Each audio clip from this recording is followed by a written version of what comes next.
Hello everyone, welcome back to my channel cooking spot. तो guys, अब करवा चौथ तो बीत चुका, लेकिन अब आने वाली है दिवाली। मतलब इंडिया का one of the most famous और बड़ा फेस्टिवल होता है दिवाली, जो कि लगभग सभी घरों में जो है वो मनाया जाता है दिवाली का त्यौहार। तो और ये जो दिवाली का त्यौहार होता है ना, इसमें जो कुछ चीज़ों के ना मेन रोल होते हैं, जैसे कि पटाखों का भी मेन रोल होता है, ठीक है। और जो चीज़ होती है जिसका मेन रोल होता है वो होता है मिठाई। भाई बहुत सारी मिठाइयाँ दिवाली पे आती हैं हमारे घर में, क्योंकि दिवाली पहले धनतेरस, फिर दिवाली, फिर गोवर्धन पूजा, फिर भाई दूज, जैसे बहुत सारे फेस्टिवल्स आते हैं। तो इस वजह से ना बहुत सारी मिठाइयाँ हमारे घर में आती है। लेकिन वो मिठाइयाँ ना अक्सर खाकर सब बीमार पड़ जाते हैं, वो इसलिए क्योंकि वो बाहर की बनी हुई मिठाइयाँ होती है। लेकिन क्यों ना हम वही मिठाइयाँ घर में बनाएं, और ताकि कोई बीमार भी ना पड़े और आप त्योहार भी बहुत ही अच्छे से मना सकें। तो आज की इस रेसिपी में हम एक और मिठाई जो है वो आपके साथ शेयर करने वाले हैं, दिवाली स्पेशल, जिसमें हम सिर्फ दूध से ये इतनी बढ़िया बर्फी घर में बनाकर तैयार करेंगे, बिल्कुल हलवाइयों जैसी। ना चाशनी का झंझट, ना मावे का झंझट, सिर्फ दूध से हम ये बर्फी बनाएंगे। तो चलिए फटाफट से शुरू करते हैं।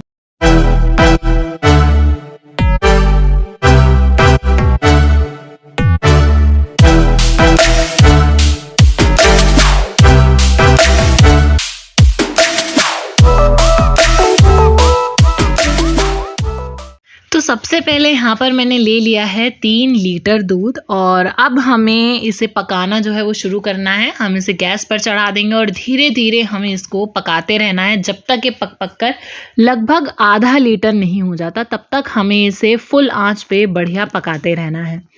देखिए, कहते हैं कि जो चीज़ धीरे धीरे बनती है ना, वही सबसे ज़्यादा स्वादिष्ट होती है। जैसे कि ये दूध जो धीरे धीरे गाढ़ा होकर अपनी मिठास तैयार कर रहा है, ठीक वैसे ही हमारी ज़िंदगी की खुशियाँ भी समय लेती हैं, पर जब आती हैं तो हर पल को मीठा बना जाती हैं। ये बर्फी सिर्फ एक मिठाई नहीं, बल्कि हमारे जो पेशेंस है, जो हमारा प्यार है और जो हमारा अपनापन है, उसकी निशानी है। जब इसे बनाते हैं तो लगता है जैसे हर बुलबुले के साथ कुछ पुरानी यादें भी उबल रही हैं। और देखिए, त्योहारों की असली पहचान ना सिर्फ सजावट, डेकोरेशन, लाइटनिंग, रोशनी, मतलब ये सभी नहीं होती, बल्कि वो होती है जब घर की किचन में कुछ बढ़िया मीठा पक रहा हो, दूध की खुशबू, घी की महक और चीनी की मिठास जैसे पूरे घर में एक नई एनर्जी मतलब दे देती हैं। वो होता है त्योहार का असली मतलब फील आती है उस टाइम पे कि हाँ, कोई त्योहार आने वाला है। दीपावली तो वैसे भी वही वक्त होता है जब हर घर में प्यार और अपनापन झलकता है, और जब अपने हाथों से बनी बर्फी की खुशबू पूरे घर में फैल रही हो, पूरे माहौल में फैल रही हो, तो लगता है बस यही है कि बस अब त्योहार की असली शुरुआत हुई है। मतलब ऐसा लगने लगता है कि हाँ, सच में कोई त्योहार आ रहा है, और उसकी तैयारियां जो हैं वो शुरू हो जाती हैं। तो यहाँ देखिए, बातों बातों में जो हमारा दूध है वो भी आधा लीटर हो चुका है, और अब हम इसमें डाल देंगे अपनी चीनी। 1 किलो चीनी जो है वो मैंने इसमें अपने मिठास के हिसाब से डाली है। आप अपने मिठास के अकॉर्डिंग कम या ज़्यादा कर सकते हैं। देखिए, जब इस दूध में चीनी घुलती है ना, तो ऐसा लगता है कि जैसे कि हमारी लाइफ में ना कुछ ऐसे मिठास सी घुल रही हो। हर चम्मच के साथ एक अलग एहसास आता है, जैसे कि बचपन की दिवाली, माँ के हाथों की मिठाई और वो मासूम खुशियाँ जो किसी भी बाजार की बर्फी में नहीं मिल सकती थी। मतलब बचपन में तो ऐसा होता था कि जब मम्मी मिठाई बनाती थी ना, उसका स्वाद ही कुछ अलग होता था।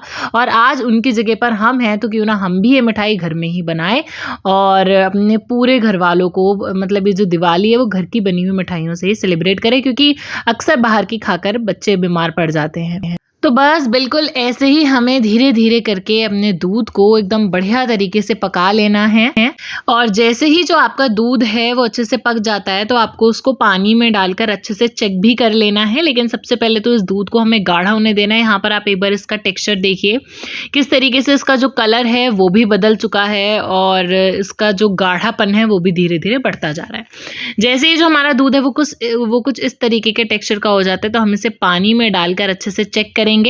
पानी में डालने के बाद अगर ये हमारा एकदम बढ़िया तरीके से इसकी बॉल बन जाती है, इसका मतलब है कि जो हमारा दूध है वो अच्छे से पक चुका है। और अगर नहीं बनती, इसका मतलब अभी हमें उसको और पकाना पड़ेगा। तो यहाँ पर आप देखिए कि जो हमारी बॉल बनी थी वो बन चुकी है अच्छे से। इसका मतलब कि हमारा दूध पक चुका है। तो बस इसे 2 मिनट तक और पका लेंगे थोड़ा सा। और एक चीज़ आपको और याद रखनी है कि ना, इसे आपको जलने नहीं देना, क्योंकि इस स्टेज पर आके ना दूध बहुत जल्दी जलने लगता है, और अगर ये जल गया ना, तो टेस्ट, लुक, है ना, खुशबू, सब कुछ खराब हो जाएगी। मतलब आपकी मिठाई ही ओवरऑल खराब हो जाएगी अगर जल गई तो। ठीक है, तो बस दूध को हमें चलाते जाना है, जलने नहीं देना। और जैसे ही जो हमारा दूध है वो अच्छे से पक जाता है तो हमें गैस को बंद कर देना है, कढ़ाई को नीचे उतार लेंगे और फिर उसके बाद इसको हमें घोंट कर इसे हमें ठंडा कर लेना है। देखिए ज़्यादा देर हमें नहीं घोटना वरना ये ठंडी हो जाएगी और डो इसका ऐसे ही बन जाएगा। बस हमें 2 मिनट तक के अच्छे से घोटना है, जिससे कि इसका जो कलर है वो वाइट हो जाए, बहुत ही ज़्यादा सॉफ्ट हमारी बर्फ़ी बने। इसके लिए हम इसे बस 2 मिनट के लिए घोट लेंगे। और देखिए यहाँ पर घोटना काफ़ी ज़्यादा ज़रूरी है, इससे इसका कलर इम्प्रूवमेंट भी होता है और इसका जो टेक्स्चर होगा हमारी बर्फ़ी वो बहुत ज़्यादा सॉफ्ट बनेगी। ठीक है, अगर हम इसे ज़्यादा देर घोटेंगे तो ये फिर ना हमारा पेड़े वाला डो बनकर तैयार हो जाएगा। अगर आपने पेड़े की वीडियो देखी होगी तो उसमें भी हमने बिल्कुल ऐसे ही करा था, बस हमने इसको और ज़्यादा घोटा था और इसका डो बनाया था। और यहाँ पर हम इसे हल्का सा घोटेंगे और उसके बाद इसे घी लगी हुई थाली में, किसी भी कंटेनर में जिसमें भी आपको बर्फ़ी जमानी हो उसमें आप घी ग्रीस कीजिए और अच्छे से अपनी जो मिठाई है उसको अच्छे से डाल दीजिए, उसको अच्छे से सेट कर लीजिए, फैला लीजिए पूरी थाली में। यहाँ पर आप देखिए कि जो हमारी मिठाई है वो मैंने अच्छे से थाली में फैला लिया। अब ऊपर से भाई थोड़ी सी डेकोरेशन तो करनी बनती है ना, तो यहाँ पर जो पिस्ता हैं उनको मैंने बारीक बारीक काट लिया है और उनको ही बारीक काटने के बाद मैं इनको उस पर डेकोरेट कर दूंगी, क्योंकि देखिए वाइट बर्फ़ी पर ग्रीन पिस्ता बहुत ज़्यादा बढ़िया कलर कॉम्बिनेशन लगता है, देखने में भी, खाने में भी, खुशबू में भी, हर तरीके से। ठीक है, तो बस यहाँ पर जो पिस्ता है वो हमें अच्छे से इसके ऊपर डाल देना है। आप चाहें तो बारीक कटे हुए काजू बादाम ये सब भी डाल सकते हैं और आप चाहें तो सिल्वर वर्क भी इसके ऊपर कर सकते हैं।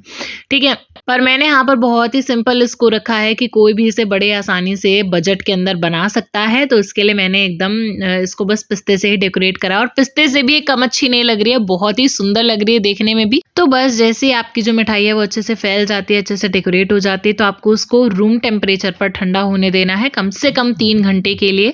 और जैसे ही 3 घंटे तक आपकी जो मिठाई है वो अच्छे से सेट हो जाए, एकदम ठंडी हो जाए रूम टेम्परेचर पे, तो आपको उसको कट कर लेना है। कट करने में जो शेप साइज़ है वो सब आपके ऊपर डिपेंड करता है। मैंने इसको नॉर्मल वही जो स्क्वायर वाला शेप होता है वो दिया है और साइज़ भी मैंने ना ज़्यादा छोटा रखा है ना ज़्यादा बड़ा रखा है। ठीक है, बहुत ही मीडियम साइज़ जो है वो मैंने इसमें रखा है।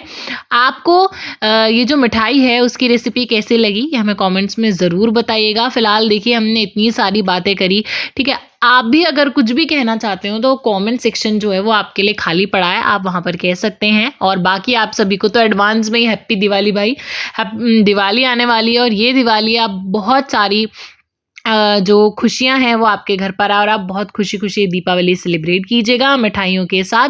मिठाइयों की जो रेसिपीज़ हैं वो हमारे चैनल पर बहुत सारी आने वाली हैं और काफ़ी सारी तो हमने कर भी दी हैं। अभी हमने पेड़े की रेसिपी भी आपके साथ शेयर करी थी और लड्डुओं की भी रेसिपी शेयर कर रखी है। बहुत सारी रेसिपीज़ हमने आपके साथ, पिस्ता रोल अभी हमने कुछ दिनों पहले आपके साथ शेयर करा था, तो वो भी जाकर आप ज़रूर देखिएगा। बाकी आज की जो रेसिपी है हमारी दूध की बर्फ़ी की वो बिल्कुल बनकर तैयार हो कि बहुत ही ज़्यादा वाइट कलर की सॉफ्ट बर्फ़ी हमारी एकदम बनकर तैयार हुई है। मतलब जो भी मैंने आपको कहा था अगर आप बिल्कुल वैसे ही जो अपनी बर्फ़ी है वो बनाते हैं तो बहुत ही बढ़िया आपकी बर्फ़ी बनकर तैयार हो जाएगी। जो साइड के ऐसे नॉन स्क्वायर पीसेस थे उनको मैंने अलग कर दिया है और अपनी थाली में मैंने ये जो स्क्वायर पीसेस हैं उनको ही रखा है। तो बस आप यहाँ पर अपनी जो बर्फ़ी है उसको निकाल कर अलग अलग रखते रहिए। और आज की जो रेसिपी है वो यहीं ख़त्म होती है। रेसिपी कैसी लगी हमें कमेंट्स में ज़रूर बताइएगा। आपके यहाँ पर दिवाली की क्या-क्या तैयारियां चल रही हैं ये भी हमें कमेंट्स में ज़रूर बताइएगा। आप कहाँ से ये वीडियो देख रहे हैं ये भी बता दीजिएगा ताकि हमें भी पता लगे कि हमारी कुकिंग स्पॉट की जो फैमिली है वो कहाँ तक फैली हुई है। बाकी इस वीडियो का पूरा रिव्यू आप हमें कमेंट सेक्शन में ज़रूर दीजिएगा। आपको अगर कोई मिठाई की रेसिपी चाहिए हो तो वो भी आप हमें कॉमेंट्स में बता सकते हैं, आपको वो ज़रूर मिल जाएगी। तो आज की जो रेसिपी वहीं ख़त्म होती है। वीडियो अगर अच्छी लगी हो तो वीडियो को लाइक ज़रूर कर दीजिएगा। चैनल को सब्सक्राइब करना बिल्कुल भी मत भूलिएगा क्योंकि इस चैनल पर ऐसी ही बढ़िया सी जो रेसिपीज़ हैं वो डेली अपलोड होती हैं और आगे भी होती रहेंगे। अब दीपावली आ रही है तो बहुत सारी मिठाइयाँ जो हैं, मिठाइयों की रेसिपीज़ और भी बहुत सारी स्पेशल डिशेस की जो रेसिपी है वो आपके साथ शेयर होगी। दिवाली स्पेशल रेसिपीज शेयर की जाएंगी आपके साथ। तो चैनल को सब्सक्राइब करके बेल आइकन को भी प्रेस कर लीजिएगा ताकि हमारी किसी भी वीडियो का सबसे पहला नोटिफिकेशन सीधा आपके पास जाए। तो मिलेंगे अगली ऐसी बेहतरीन सी रेसिपी में, but till then take care and bye bye.